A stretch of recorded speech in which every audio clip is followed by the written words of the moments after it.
This performance of Vaughan Williams' Sea Symphony is the culmination of an event organised by the National Federation of Music Societies. 230 choristers from 30 different amateur societies converge on Reading University. The advice comes from professionals in a workshop atmosphere that stretches their performance to the limits. But before the main work can begin, warm-up exercises, and not just for their voices. And roll your neck, but do it gently because... This is an opportunity for people to come together to learn more from the professional musician and give them an opportunity to perhaps do works they'd never have the opportunity to do. The Sea Symphony, like we're doing here today, so many small societies would never get the chance to sing it because it is too big.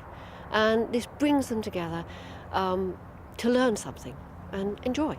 Essentially, these are training projects. So we're trying to create, if you like, an intimate environment where people can take risks, where they can go for notes maybe that they wouldn't normally do in their own society.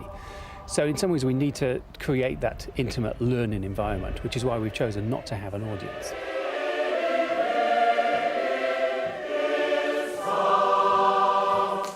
Marvellous.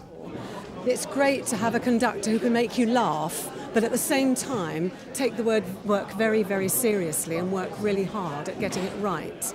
The conductor is remarkably talented, and I could watch him even without singing.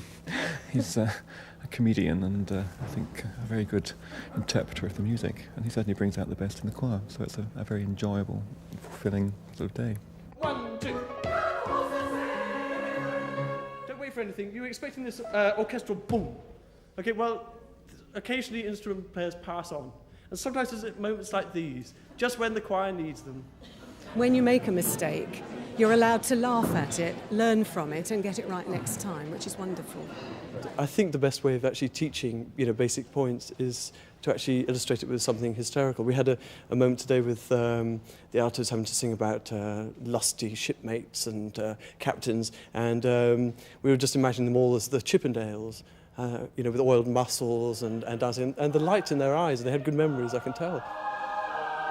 The Making More of Music campaign will provide training opportunities and workshops at 100 events over a 3-year period. The sponsor is British Telecom.